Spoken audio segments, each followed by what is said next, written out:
عارفين العيش الفينو بتاع زمان اللي كنا بناخده زمان في المدرسة واحنا صغيرين ومبقيناش نلاقيه في حتة دلوقتي، اللي هو مش الآلي بس كان بيبقى ليه شكل كده، بيبقى رفيع وطويل، وبيبقى الرغيف كده هش وطعمه فعلا حلو قوي، وبيبقى بيشبع كده، مش زي الفينو بتاع دلوقتي. انا ما بقتش الاقيه خالص.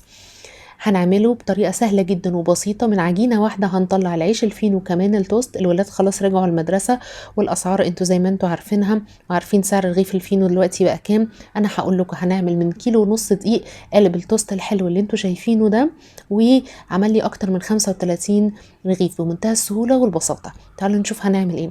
معايا هنا كوباية من اللبن الدافي وكوباية من المية، وحطيت معلقتين كبار من الخميرة الفورية، وتقريبا معلقة كبيرة من السكر. تقدروا تستغنوا عن اللبن تماما. انا هستخدم هنا في العجينة كوباية حليب واحدة بس، كمان هستخدم 3 معالق من الزبدة، وهقول لكم ان احنا نقدر نستغنى عنها وانا استخدمتها ليه بالظبط. هنحط الخليط ده ونسيبه يخمر، بنشغل الخميرة ونتأكد انها شغالة.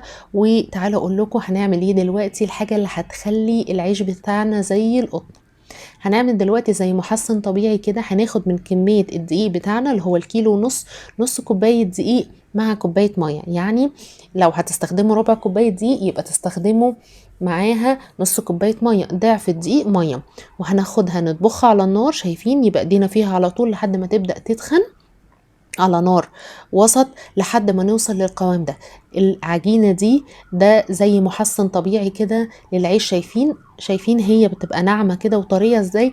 العيش بتاعنا هيطلع زي القطن، بالبلدي كده زي الملبن، هيبقى حلو جدا. هنسيبها على جنب تبرد والخميرة بتاعتنا اشتغلت. تعالوا نشوف هنعمل ايه. معايا كيلو ونص دقيق في العجان، حطيت عليهم رشة ملح، وحطيت عليهم معلقتين كبار من اللبن الباودر، وده اختياري تماما، بس هو بيدي طعم العجينة وبيخليها حلوة جدا. انا استخدمت لبن باودر، وهنستخدم معلقتين زبدة عشان بس انا مطلعة منه توست. لو مش هنطلع منه توست وهنعمله عيش فينو بس، انا بعمله بالدقيق والملح والزيت، بيبقى في منتهى الجمال. يبقى حطيت الدقيق، حطيت رشة ملح، وهحط العجينة او المحسن اللي احنا عملناه وطبخناه مع بعض دلوقتي. طبعا تقدروا جدا تعملوها على ايديكم، انا بس عشان يعني الوقت، وكانت كمية كبيرة تعتبر، كان كيلو ونص. حطيت بقى الخليط بتاع ال المية واللبن. انا محتاجة العجينة تكون بتبقى بتلزق على خفيف. طبعا انا مش هقدر احدد لكم كمية السوائل حسب كل دقيق، بس دي خدت حوالي اكتر من الكوبايتين دول، زودت لها حوالي كوباية مية كبيرة كمان، غير خليط الخميرة او خليط التخمير اللي انتوا شفتوه. بنعجن بقى. حطيت في الاخر بعد ما بنخلص عجن، حطيت في الاخر 3 معالق كبار من الزبده، وده قلت لكم عشان انا مطلعه منه توست. لو مش هنطلع منه توست مش محتاجين تستخدموها خالص، استبدلوا الزبده بنص كوبايه زيت على الكيلو ونص. الكيلو بياخد ربع كوبايه زيت. شايفين بقى؟ سبتها تخمر في مكان دافي. شايفين بقى عليت بقت علو الحله ازاي؟ انا العجينه بتاعتي لازم تكون، طبيعه العجينه او العيش ده مختلف شويه عن العيش الفين والآلي اللي احنا بنعمله، او اللي انتوا بتشوفوه اللي بيبقى خفيف قوي ده وتاكلوا 4 5 كده ولا كأنكم كلتوا. العجينة انا محتاجاها تكون بتلزق شوية على خفيف، بس مش قوي معرفش اتعامل معاها. هنجيب رشة دقيق محترمة كده ونحطها على الكاونتر بتاعنا، وناخد العجينة. بعتذر بقى عن المنظر، بس هو العجين كده. هنخلي الرغيف من حدود انا خليته حوالي 65 جرام ل70. انتوا مش مضطرين خالص تشتغلوا بالجرام، احنا مش هنبيعه يعني، بس بالنظر كده حاولوا تقسموه بالسكينة تكون الكور قد بعضها. انا خليت شوية 64 او 65 جرام، وشوية كانوا عاملين حوالي 70 جرام، يعني الرغيف كان اكبر من التاني. بقطع كمية العجين كلها واعملها زي الكورة. شايفين العجينة بتلزق على خفيف؟ بتعامل معاها برش دقيق بس مش بتلزق قوي يعني. تمام. زي ما قلت لكم، لو مش هنستخدم توست تقدروا تستبدلوا الزبدة بالزيت. لو هنعجن كيلو دقيق واحد يبقى نحط ربع كوباية زيت على الكيلو في الاخر. هنعجن كيلو ونص، حطوا نص كوباية زيت. خلاص خلصت تقطيع العجين. شايفين ما شاء الله طلع لي حوالي 35 رغيف بالظبط، غير القطعة الكبيرة بتاعت التوست. يعني لو مش هنعمل توست كمان هيطلع لنا عدد اكتر. القطعة دي انا خدتها عشان اعمل بيها قالب التوست اللي انتوا شايفينه ده. تمام. اهم حاجه ندهن وش العجين بزيت ونحط عليه بلاستيك يبقى لامس العجين عشان ما يعملش اي قشره على ما نخلص فرد جميع الارغفه. هناخد العجينه بتاعتنا وشايفين بتتفرد بمنتهى السهوله وبتعامل معاها اهو، دي كانت ريحت كمان بعد التخمير من غير دقيق ولا اي حاجه. بفرد العجينه بتاعتي، عايزاها تبقى مقاس او عرض قالب التوست ده، سهله جدا ما فيهوش اي حاجه. شايفين العجينه بسيطه، احنا عملنا ايه؟ دقيق هتعجنيه بميه او بحليب او باي باللي انت عايزاه، وخميره وبس كده. تقدروا تستخدموا زيت او زبده، ما استخدمناش بيض ولا استخدمنا اي حاجه. فردت العجينه بعرض قالب التوست وهبدا الفها رول زي ما انتم شايفين كده، مفيش اسهل ولا ابسط من كده. يبقى عجينه واحده زي ما قلت لكم، هنطلع منها العيش الفينو وهنطلع منها التوست.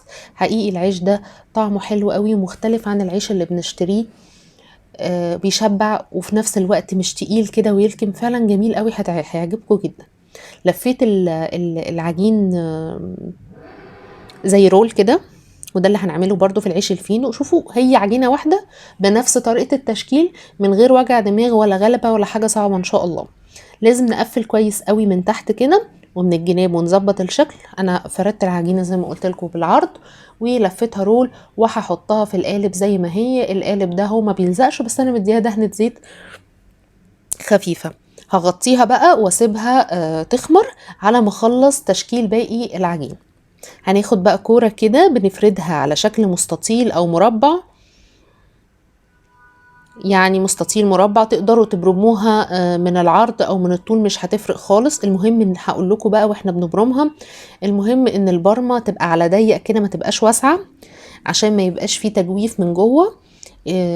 واحنا زي ما انتم شايفين كده بنلف او بنبرم ايه، نبطط العجينه عشان ما تفكش. شايفين اهو. هتخلصوهم على فكره، ما بياخدش وقت خالص، والشغل فيه ممتع جدا ولذيذ. ريحة العجين والخبز في البيت بتبقى حلوة قوي وبتدفي كمان في الشتاء. خلاص اهو. تقدروا تستخدموا دقيق جميع الاستخدامات، او يفضل لو استخدمتوا دقيق قوي اللي هو بتاع المخبوزات مش موجود، خلاص استخدموا دقيق عادي جميع الاستخدامات، مفيش مشكلة. هقفل كويس قوي الرغيف من تحت، اتأكدوا من الجناب، وبعدين ارجع ابرمه تاني اظبط شكله كده واحطه في الصاج بتاعي. شايفين شكله لطيف قوي. ده الرغيف الصغير اللي هو تقريبا كان 65 جرام او 64 جرام يعني. واهو بنحطه طبعا بينهم مسافات، لانه هتشوفوه بعد التخمير بيكبر جامد.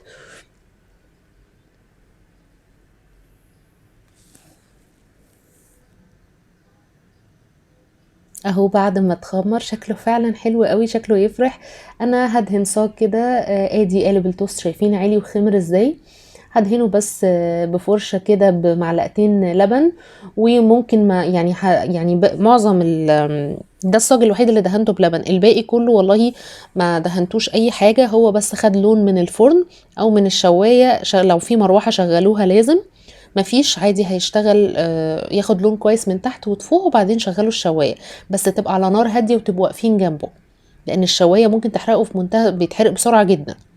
دهنته برضو كده فرشه من اللبن، مش هحط بيض ولا اي حاجه.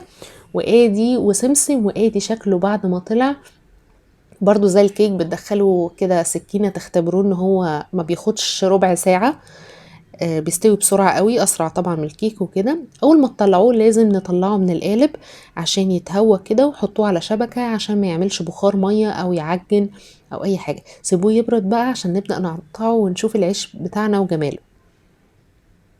حقيقي شكله جميل جدا وريحته رائعة.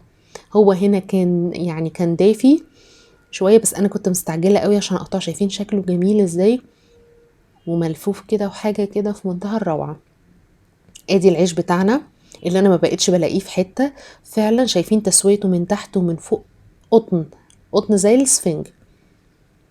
زي ما قلت لكم، لو هنعمل عيش فينو استغنوا تمام، استغنوا عن الزبدة. تقدروا تعجنوه بمية ولبن يعني تقدروا. هو العيش الفينو بيتعمل بزيت اصلا، بس انا قلت لكم زي التوست عشان انا عملت طلعت منه توست، فحبيت احط له زبدة عشان نكهته تبقى حلوة.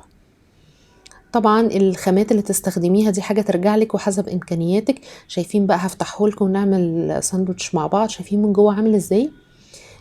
رغيف خفيف هش ومع ذلك بيشبع، خفيف ملوش وزن، موفر جدا. الكمية دي بقول لكم كيلو ونص، عمل لي قالب توست كبير زي ما انتوا شايفين، وعمل لي حوالي 35 رغيف فينو زي ما انتوا شايفين. اعملوا في البيت، انك تعملي حاجتك في البيت دلوقتي خلاص ما بقاش اختيار عشان الاسعار والظروف اللي احنا فيها دلوقتي، وهتستمتعوا بيه جدا. حتى جربوا في كيلو. يلا جربوه وقولوا لي رأيكم. اتمنى يعني يعجبكم الفيديو لو وصلتوا للحظة دي. مستنية تعليقاتكم، واللي مش مشترك في القناة ينزل يشترك ويفعل الجرس عشان يوصلكوا كل وصفة جديدة في ميعادها ان شاء الله. جربوه ومستنية رأيكم، هيعجبكم جدا.